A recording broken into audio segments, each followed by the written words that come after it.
안녕하세요. 우리 가족 캠핑 일지 시청자 여러분. 오늘은 전에 한번 두 번이나 우리 카라반 배선에 대해서 설명드렸는데 그 카라반 배선 완성편을 제작을 하겠습니다. 전에 한번 우리 카라반 배선하기 위해서 3D CAD 프로그램 스케치업이란 것을 이용해서 설계를 했다고 했잖아요. 그것이 이것입니다. 이게 전체 우리 카라반 배선을 나타낸 거고요. 여기 보시면 리튬 인산철 배터리 200A와 200A짜리 하나와 120A짜리 하나를 두 개를 마이너스는 마이너스끼리 플러스는 플러스끼리 이렇게 연결해 가지고 1차화 시켰습니다. 그래서 320A짜리 리튬 인산철 배터리를 만들었습니다. 지야, 30분 넘었어. 하고 있어. 우리 윤채 지금 공부할 시간이라서 옆에서 공부하고 있습니다.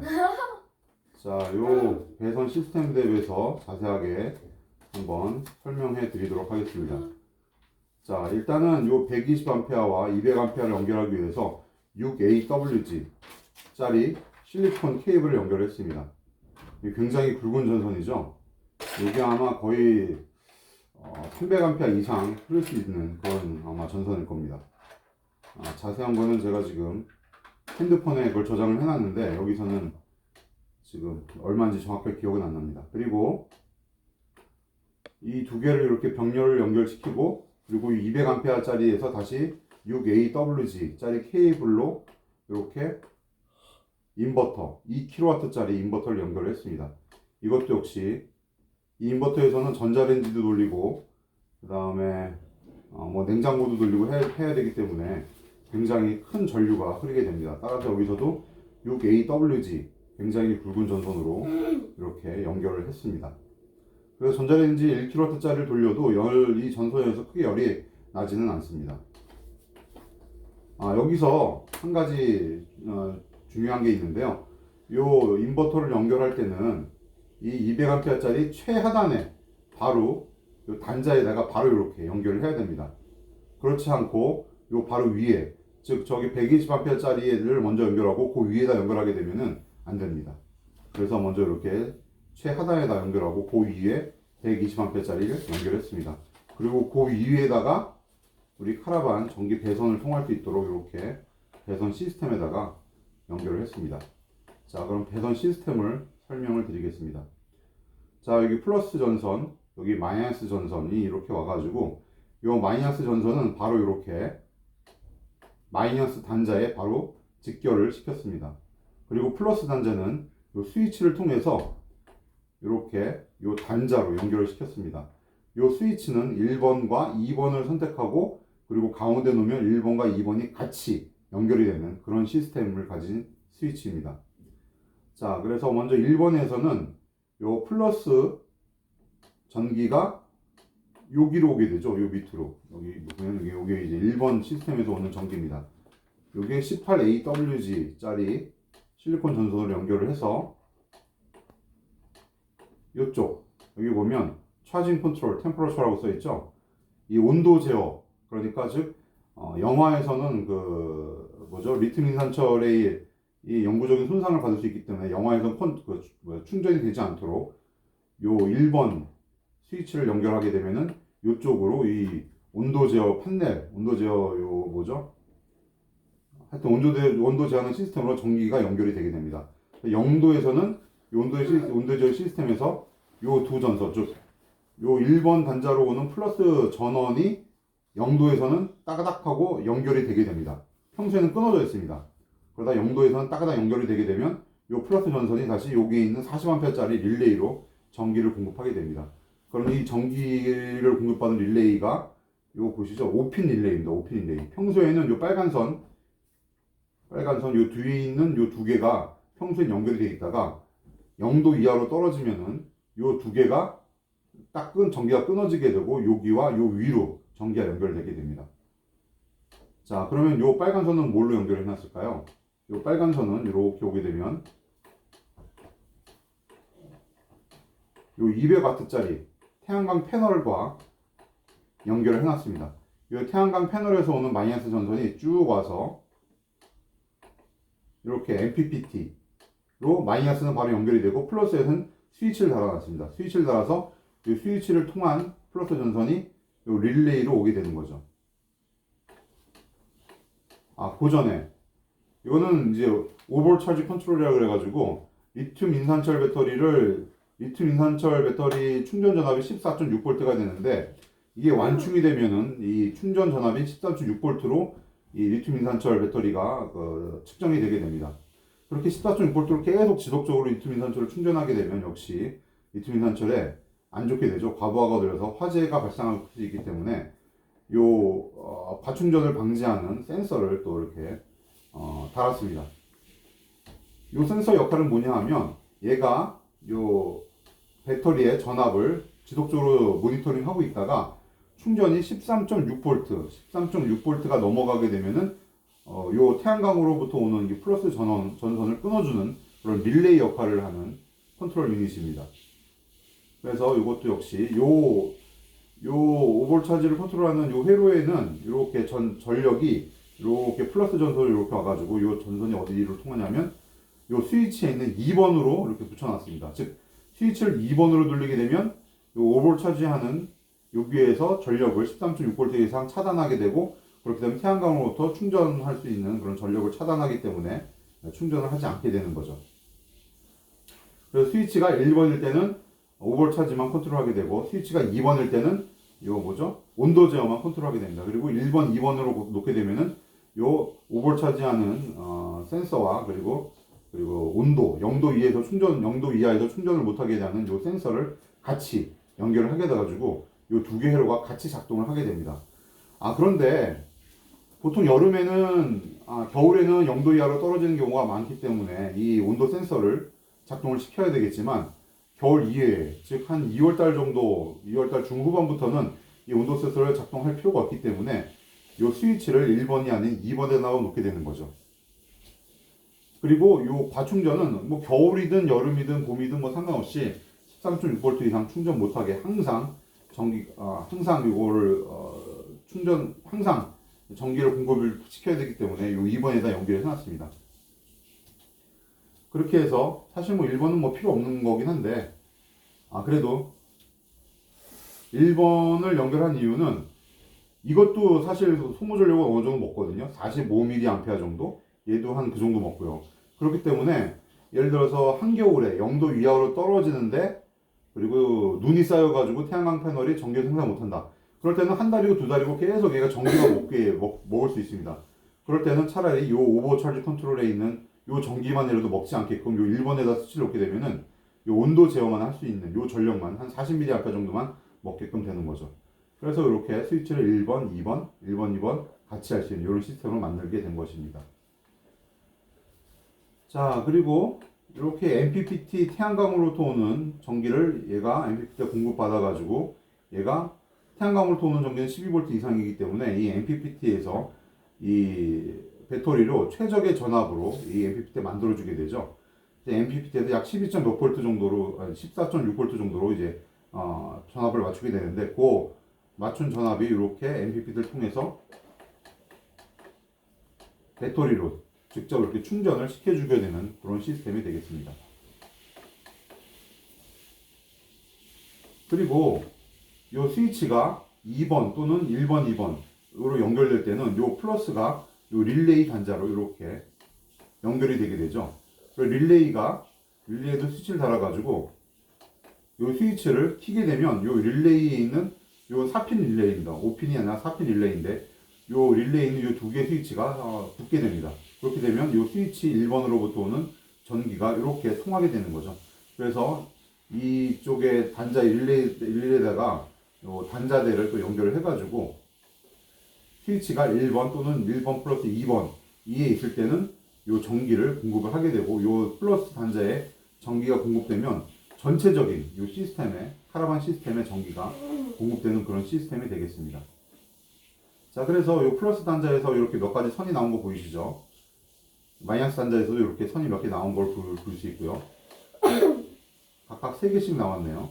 자, 그러면 제일 위에 있는 선은 이렇게 락커라 그래가지고 여기는 12V 시거잭 3개가 연결되어 있는 락커 시스템이 되겠습니다. 이 락커 시스템으로 연결이 되게 되고, 두 번째 이 단자대, 두 번째 단자대 여기서부터 오는 요 선은 어디죠?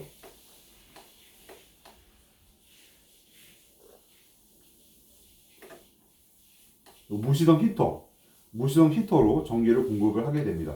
그리고 무시동 히터에 있는 플러스 단자에다가 역시 스위치를 달아가지고 이 무시동 히터를 껐다 켰다 할 수 있는 그런 시스템을 구현을 했습니다. 그리고 이 세 번째 단자대 세 번째 오는 선으로는 카라반에 있는 전체 그 전기를 공급할 수 있게끔 여기 사이에다가 또 연결해놨고, 또 이걸 또 연장을 시켜가지고 파워탭이라 그래가지고 다양하게 뭐 핸드폰도 충전시킬 수 있고 그런 파워탭에다가 전기를 공급할 수 있게끔 이렇게 구현을 했습니다. 이렇게 해서 우리 카라반 지금 전기를 잘 공급을 시켜주고 있고요. 하나 아쉬운 점이 여기 퓨즈를 좀 달긴 달아야 되는데 아직까지는 고민을 좀 하고 있습니다. 퓨즈는 간단합니다. 요 릴레이에서 요 단자대로 오는 여기 어딘가에다가 여기다가 퓨즈를 달면은 여기에 뭐 일정 한 100A 이상 전류가 흐른다든지 그렇게 되면 퓨즈가 녹아가지고 끊어주게 되는 그런 시스템을 구현을 할 수도 있습니다.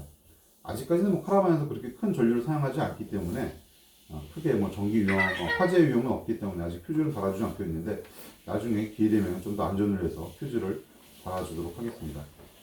카라반에서 가장 큰 전력은 인버터를 통해서 뭐 전자레인지가 가장 많이 돌리게 되기 때문에 이 인버터는 뭐 자체 안전하게끔 설계가 되어 있으니까 큰 전류는 대부분 여기 사용하기 때문에 뭐 카라반에 큰 화재 위험은 없다고 할 수 있습니다.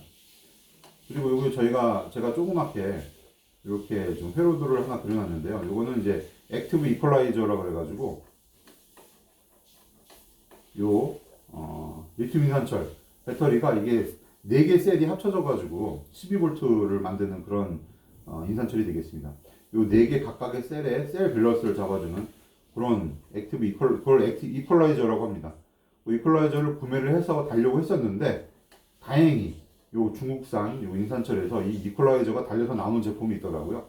그거를 구매했습니다. 한 5만원 정도 더 주고 이 이퀄라이저랑 그리고 적상계까지 달려있는 그런 제품을 구매를 했습니다.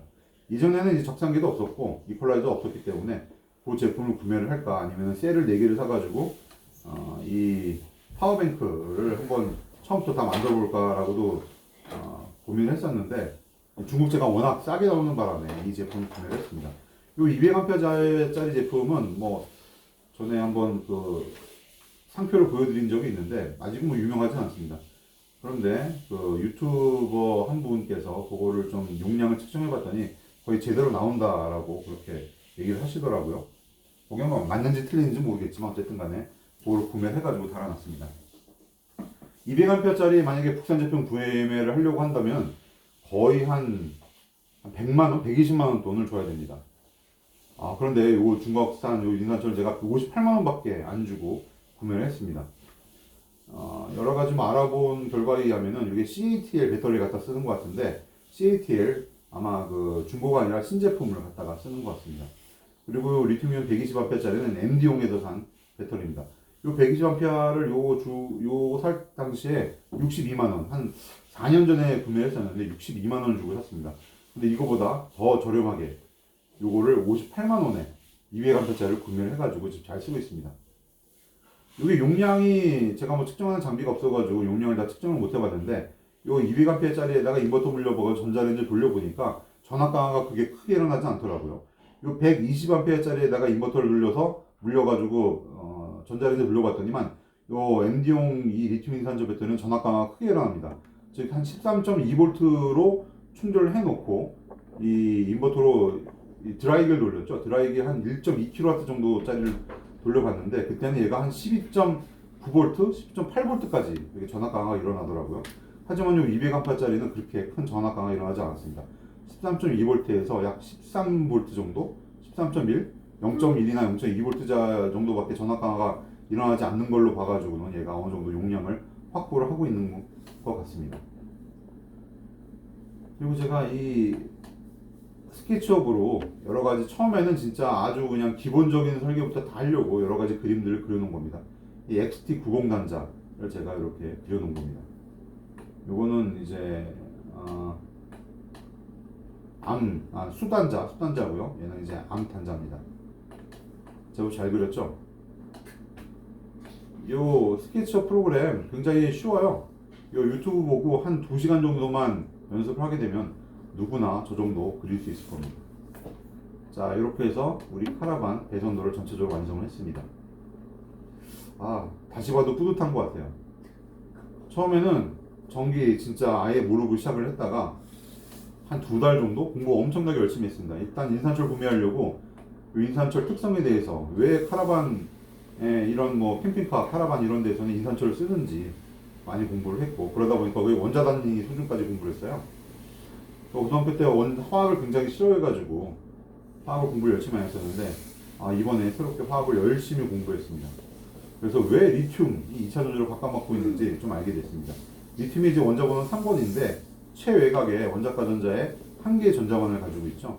그래서 이 전자를 읽기가 쉬워가지고 리튬을 이 세상의 전자 원소 중에 가장 전자를 읽기 쉽죠.